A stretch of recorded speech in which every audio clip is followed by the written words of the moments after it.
사도행전 8장 4절에서 8절 말씀입니다. 신약성경 199면 사도행전 8장 4절에서 8절 말씀 합독합니다. 그 흩어진 사람들이 두루 다니며 말씀을 전할세 빌립이 사마리아 땅 성에 내려가 그리스도를 백성에게 전파하니 무리가 빌립의 말도 듣고 행하는 표적도 보고 한 마음으로 그가 하는 말을 따르더라. 많은 사람이 에게 붙었던 더러운 귀신들이 크게 소리를 지르며 나가고 또 많은 중풍병자와 못 걷는 사람이 나오니 그 성에 큰 기쁨이 있더라. 아멘. 스데반의 순교로 박해가 오자 사람들이 이리로 저리로 도망을 가고 흩어집니다. 그 중에 빌립은 사마리아로 흩어져 도망을 가게 됩니다. 빌립이라는 사람은 사도행전 6장을 보시면 교회에서 구제를 할 때 조금 이제 문제가 생겼죠.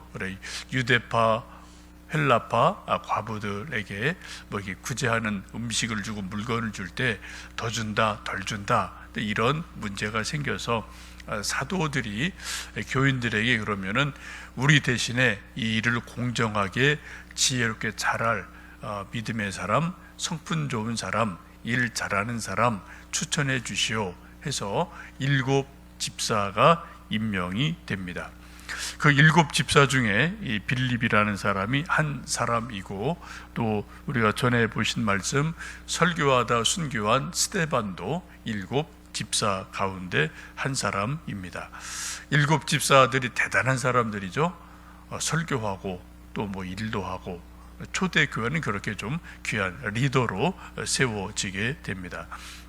스데반의 순교로 사도들 이외에는 다 흩어지게 될 때 이 빌립이라는 사람은 몇몇 사람과 함께 사마리아 땅으로 도망을 가고 이제 또 살기 위해서 흩어지게 됩니다. 근데 빌립이 사마리아에 가서 한 일이 무엇인가요? 5절에 보시면 빌립이 사마리아 성에 내려가 그리스도를 백성에게 전파하니 라고 말씀합니다. 사마리아로 도망가서 한숨을 돌리고 나서 그 지역 사람들에게 복음을 전했다, 전도했다, 설교했다, 또 3, 4, 5 모여서 성경 공부했다라고 성경은 말씀하고 있습니다. 우리가 지금 나오는 이 사마리아라는 저 지역을 조금 주목해 보아야 되는데요. 사마리아라는 땅은 유대인들에게 이 당시에는 아주 더러운 땅, 불결한 땅, 뭐 그런 곳으로 인식이 돼 있던 곳입니다. 이건 이제 역사적인 이유가 있는데 다윗 다음에 솔로몬이 왕이 되고 솔로몬이 죽고 나서 아들 때 이게 12지파 통일된 왕국이 분열이 되죠. 북쪽에 10지파 떨어져 나가고 솔로몬의 아들인 왕이 다스리는 남쪽 유대는 2지파만 남아요. 훨씬 더 많은 10지파가 북쪽으로 떨어져 나갑니다. 솔로몬이 하도 노동을 많이 시키고 뭐 궁궐 짓고 성전 짓고 노동을 너무 많이 하니까 이제 아들이 왕이 됐을 때 많은 그 이제 감독관들이 우리가 노동에 너무 지쳤습니다. 좀 일 좀 덜 시켜주세요. 세금 좀 덜 걷어주세요.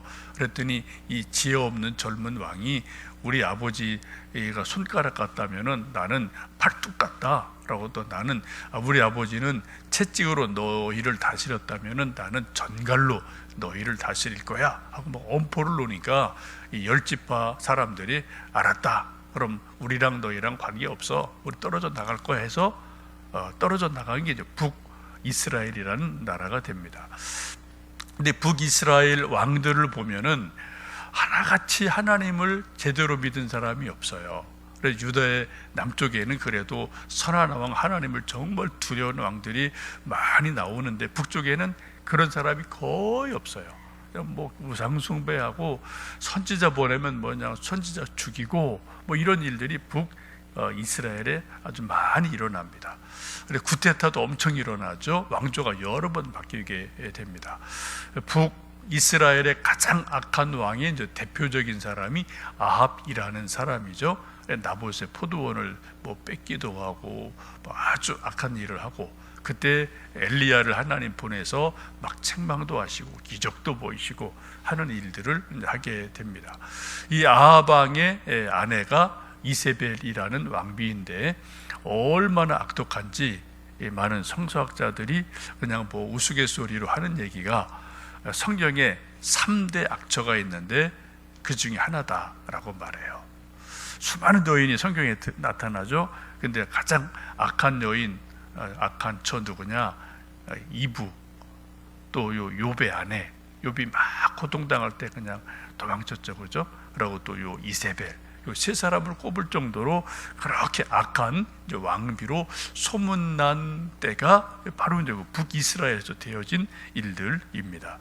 하나님이 선지자를 많이 보내셔도 회개를 안 하니까 결국은 아시리아라는 대지국을 통해서 BC 721년에 이 북이스라엘이 멸망을 당합니다. 그래서 많이 포로로 끌려가고, 이 아시리아는 이제 또 혼혈 정책을 써요. 그래서 사마리아에 남아있는 사람들에게 외국의 많은 사람들을 막 이주를 시켜갖고 유대인과 이방인들이 막 섞여 살도록 이 사마리아를 그렇게 만들어 버려요. 그래서 혼혈 백성들이 많이 생기게 됩니다. 유대인들이 가장 중요하게 여기는 게 순수성이죠. 혈통의 순수성. 근데 이것이 이제 이런 역사적인 사건 때문에 사마리아 지방에 다 혼혈 사람들이 많이 사니까 유대인들이 아유, 저 지역 사람들은 저거 순엉터리야, 저거 더러워, 이제 그렇게 인식이 돼서 이때부터 예수님 당시까지도 사마리아 그러면 불결한 땅, 불결한 사람, 이렇게 아주 역사적으로 딱 각인이 된 그러한 지역입니다. 그래서 소외된 땅이죠. 시간이 좀 지나서 이제 복음서로 오면은 요한복음 4장에 보시면은 예수님께서 유대에서 전도하시다가 갈릴리로 가실 때 사마리아 땅을 일부러 지나게 됩니다. 보통은 이 당시에 유대인들은 사마리아 그렇게 중간에 있는데요, 여기는 아주 그냥 가서는 안 되는 땅이에요. 그래서 이렇게 일부러 길이 멀어도 빙 둘러서 다른 데로 오고 가는 거죠. 근데 예수님은 일부러 지름길로 가로질러서 사마리아 땅에 들어가셔요. 예수님의 의도가 있었죠. 그래서 우물가에서 누구를 만납니까? 사마리아 여인을 만나서 목마르냐? 내가 주는 물을 마시면은 영원히 목마르지 않다. 그 물이 뭡니까? 좀 그 물 좀 주세요. 그랬더니 복음을 전하고 나를 믿으면 영원히 목마르지 않을 거다라고 사마리아 여인에게 복음을 전하고, 이 여인이 예수님 믿고 동네에 뛰어 들어가서 내가 선지자 만났다. 그래서 이제 그때 예수님이 처음으로 이 사마리아 땅에 직접 가서 전도를 하고 씨를 뿌립니다. 그리고 이제 그 다음에는 별 말씀이 없어요.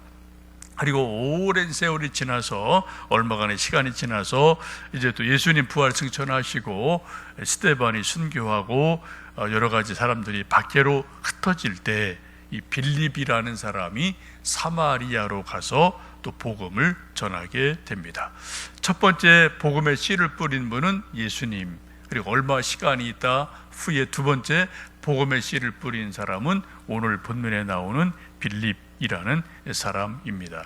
그래서 이 빌립이 사마리아 성에 갔다라는 것은 아주 중요한 의미가 있습니다. 예수님 부활 승천하시기 전에 예언하시고 부탁하시고 약속하신 게 뭔가요? 너희에게 성령이 임하시면 예루살렘과 온 유대와 사마리아와 땅끝까지 이르러 내 증인이 되리라 라고 말씀하셨어요. 참 묘하죠? 사람들이 일부러는 사마리아를 안 가요. 거기는 아주 더러운 땅이니까, 유대인들 생각에. 근데 지금은 스데반이 순교를 당하고 사울이 그냥 교회를 잔멸하려고 다 집집마다 다니면서 다 그냥 잡아들이니까 어쩔 수 없이 박해가 너무 심하니까 살고자 도망을 간 게 어디예요? 사마리아를 간 거예요. 사람들이 거긴 잘 안 오니까. 그래서 거기까지 도망을 가서 한 일이 뭐라고요? 가서 복음을 전했다. 여러분 참 놀랍죠? 사람들이 그냥 평상시는 사마리아 땅을 갈 일이 없어요. 안 가요. 거기 더러운 땅이니까. 그런데 전쟁이 나고 박해가 있고 막 잡아들이니까 어쩔 수 없이 거기는 사람들이 안 올 거로 생각하고 갔겠죠 아마, 그죠? 근데 글로 가서 결국은 복음을 전하게 돼요. 이런 일로 인해서 하나님이 계획하시는 놀라운 일이 사마리아에도 복음이 전파되는 일들이 일어나게 됩니다. 5절에서 8절 말씀 보시면 빌립이 사마리아 성에 내려가서 그리스도를, 예수님의 복음을 백성에게 전했습니다. 설교하고 전도하고 성경도 가르쳐주고 했어요.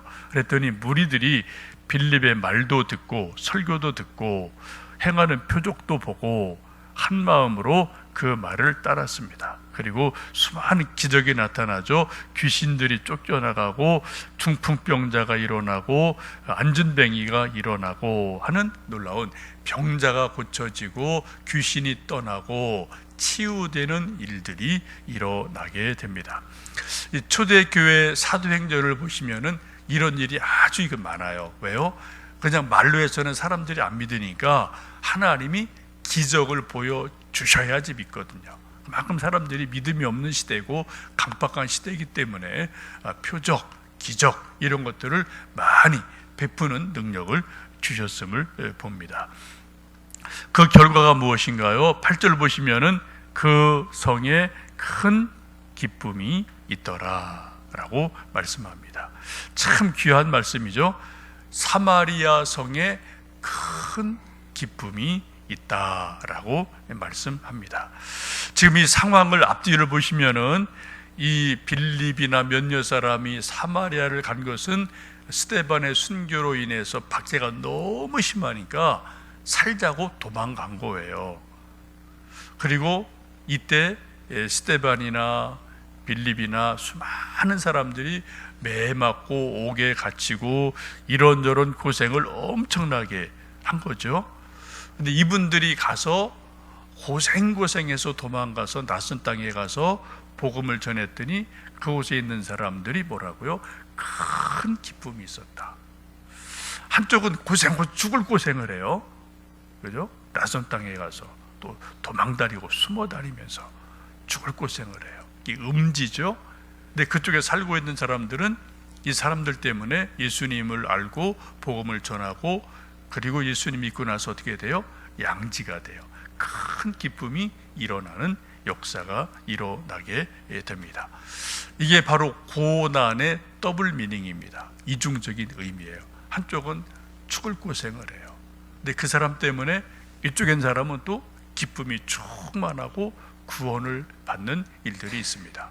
요즘도 그렇지 않나요? 우리가 전도할 때 한 사람 전도해서 예수님 믿게 하려면은 와, 이거 얼마나 시간을 투자하고 정성을 투자하고 그죠?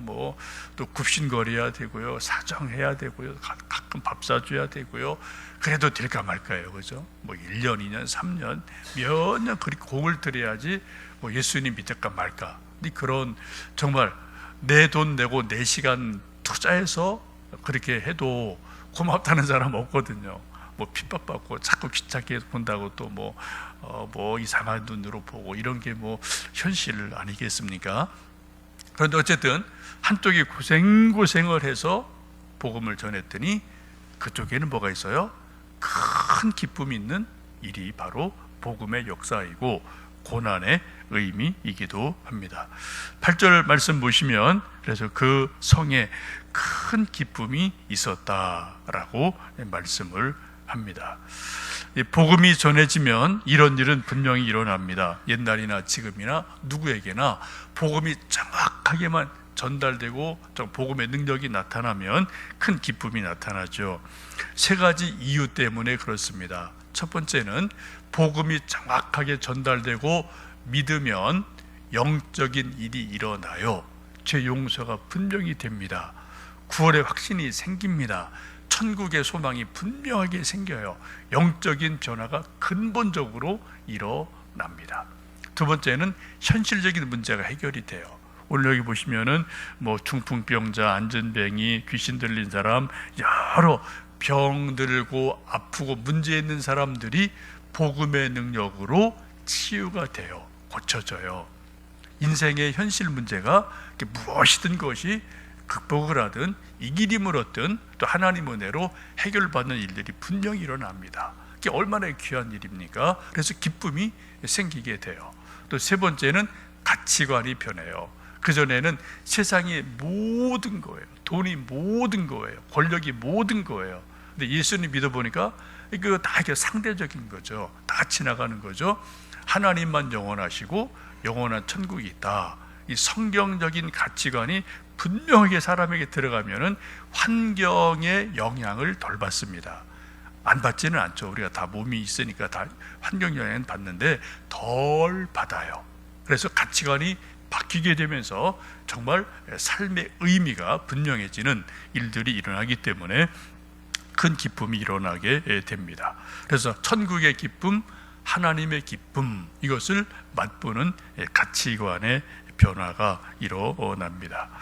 오늘 찬송 불렀던 272장 찬송 가사를 보시면 고통의 멍에 벗으려고 예수께로 나갑니다. 자유와 기쁨 베푸시는 주께로 갑니다. 예수님이 뭐 주신다고요? 자유와 기쁨을 주시는 분이다. 3절 끝에도 가사 보시면 하늘의 기쁨 맛보려고 주께로 갑니다.